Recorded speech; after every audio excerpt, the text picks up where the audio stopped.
হরে কৃষ্ণ। পাণ্ডবা নির্জলা একাদশী কবে পালন করতে হবে? 6 জুন নাকি 7 জুন? কেন এই একাদশী দুদিন পড়েছে?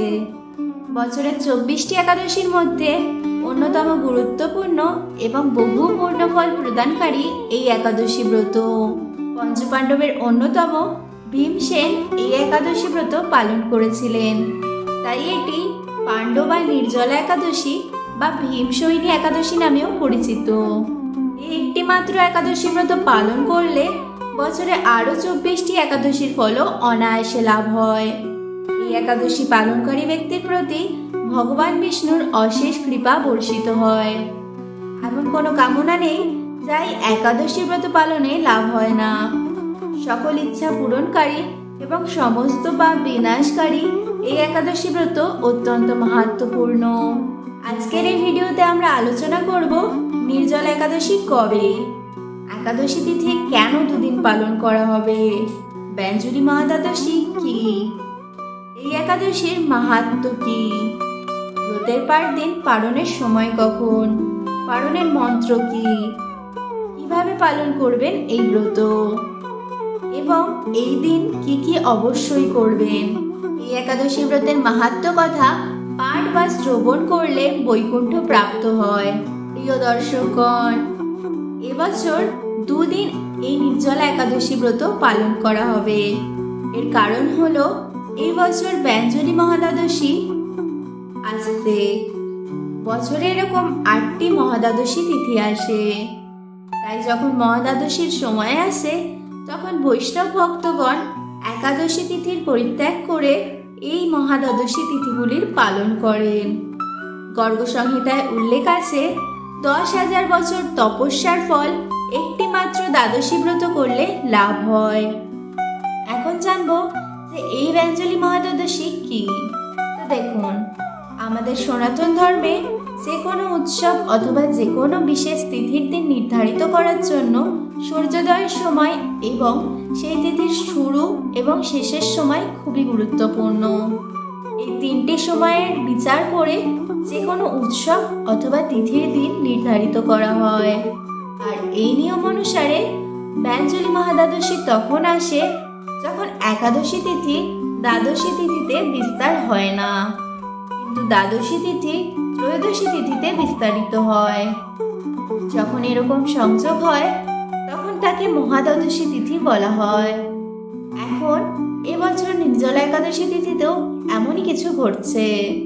এবছর নির্জলা একাদশী তিথি শুরু হচ্ছে 6 জুন 2025 শুক্রবার রাত 2:15 মানে 5 জুনের মধ্যরাত্রির সময়।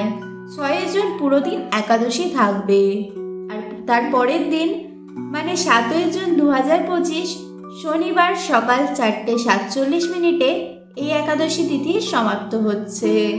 এবার 7 জুন 2025 শনিবার সূর্যোদয় 5:23 সময় হচ্ছে, মানে যতক্ষণে সূর্যোদয় হবে ততক্ষণে একাদশী তিথি শেষ হয়ে যাবে। আর দ্বাদশী শুরু হচ্ছে 7 জুন 2025 শনিবার সকাল 4:47 আর শেষ হবে 8 জুন 2025 রবিবার সকাল 7:17 আর 8 জুন সূর্যোদয়ের সময় সকাল 5:23। এবার দেখুন, একাদশী 7 জুন 2025 শনিবার সকাল 4:47 শেষ হয়ে যাচ্ছে, আর সূর্যোদয় হচ্ছে সকাল 5:23। মানে একাদশী প্রথমে শেষ হচ্ছে আর সূর্যোদয় পরে হচ্ছে, মানে একাদশী সূর্যোদয় পর্যন্ত পৌঁছাচ্ছে না। আর এর মানে এটাই যে একাদশী দ্বাদশী তিথিতে বিস্তার লাভ করছে না।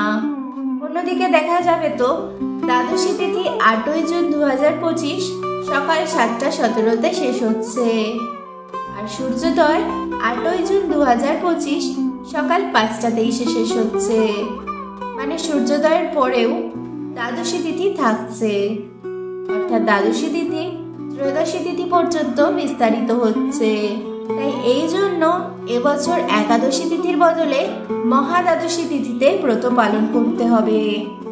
বৈষ্ণব পরম্পরা অনুসারে এইবার নির্জলা একাদশী ব্রত 7 জুন 2025 শনিবারই পালন করতে হবে। এবার আসবো এই একাদশীর মাহাত্ম্য প্রসঙ্গে। এই একাদশীর মাহাত্ম্য কথা ব্রহ্মবৈবর্ত পুরাণে শ্রী ভীমসেন যুধিষ্ঠির সংবাদে উল্লেখ রয়েছে।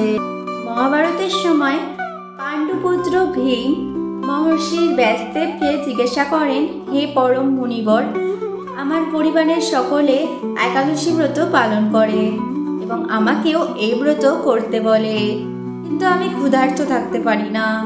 অতএব আপনি এমন কোনো ব্রতের সম্বন্ধে আমাকে বলুন যেখানে উপবাস না করে একাদশী ব্রতের ফল লাভ করা যেতে পারে।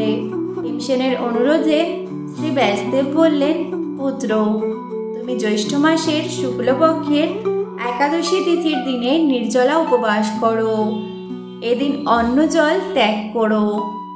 যে ব্যক্তি একাদশী তিথির সূর্যোদয় থেকে দ্বাদশী তিথির সূর্যোদয় পর্যন্ত নির্জলা থাকে ও শ্রদ্ধাসহ নির্জলা ব্রত পালন করে, সে বছরের সমস্ত একাদশীর ফল এই একটি একাদশী উপবাস করেই লাভ করতে পারে। তখন ব্যাসদেবের কথা অনুযায়ী ভীমসেন এই নির্জলা একাদশী ব্রত পালন করেন। এবার জেনে নিই কিভাবে পালন করব এই একাদশী। যেহেতু নির্জলা একাদশী, তাই জল পর্যন্ত পান না করে এই একাদশী ব্রত পালন করা সর্বোত্তম। কিন্তু যারা অসুস্থ বা বাচ্চারা বা বৃদ্ধারা এই দিন অনুকল্প প্রসাদ যেমন ফল মূল, দুধ, দই, বাদাম ইত্যাদি গ্রহণ করে এই ব্রত পালন করতে পারেন। এই দিন অবশ্যই পঞ্চরবি শস্য বর্জন করবেন। একাদশী ব্রততে কি কি গ্রহণযোগ্য সেই বিষয়ে আমাদের চ্যানেলে বিস্তারিত আলোচনা আছে। আই বাটনে ক্লিক করে দেখে নিতে পারেন। কি কি করবেন এই দিন? এই দিন অবশ্যই ব্রহ্ম মুহূর্তে ঘুম থেকে উঠবেন। সূর্যোদয়ের আগে স্নান সম্পন্ন করবেন। ফুল, ফল, নৈবেদ্য, ধূপ দীপ সহকারে ভগবান বিষ্ণুর পূজা করবেন। অবশ্যই অধিক হরিনাম জপ করবেন। বিভিন্ন শাস্ত্র যেমন ভগবদ গীতা, ভাগবত পাঠ করবেন অথবা শ্রবণ করবেন। নির্দিষ্ট ব্রত মাহাত্ম্য পাঠ বা শ্রবণ করবেন। যদি সম্ভব হয় তাহলে রাত্রি জাগরণ করবেন। কোনো রকম মিথ্যা কথা এই দিন বলবেন না। পরনিন্দা, পরচর্চা করবেন না। আর এই দিন কাউকে অন্নদান বা অন্ন খাওয়াবেন না। এবার পারণের সময়সূচি প্রদান করা হচ্ছে। পারণের সঠিক সময় অনুযায়ী পারণ সম্পন্ন করবেন। এক্ষেত্রে আপনারা জগন্নাথ দেবের মহাপ্রসাদ বা চাল জাতীয় কোনো জিনিস, অন্ন জাতীয় কোনো জিনিস যেমন চিড়ে, ছাতু ইত্যাদি খেয়ে ব্রত ভঙ্গ করতে পারেন। ব্রত শেষে ভগবান বিষ্ণুকে ব্রতের ফল সমর্পণ করবেন। তো এই ছিল নির্জলা একাদশী সম্পর্কিত যাবতীয় তথ্য। যদি কোনো প্রশ্ন থেকে থাকে তাহলে কমেন্ট বক্সে অবশ্যই জিজ্ঞাসা করবেন। আর ভিডিওটি অবশ্যই বেশি বেশি করে শেয়ার করবেন। সাবস্ক্রাইব করে পাশে থাকবেন। আজকের মতো এই পর্যন্তই। দেখা হচ্ছে পরবর্তী পর্বে।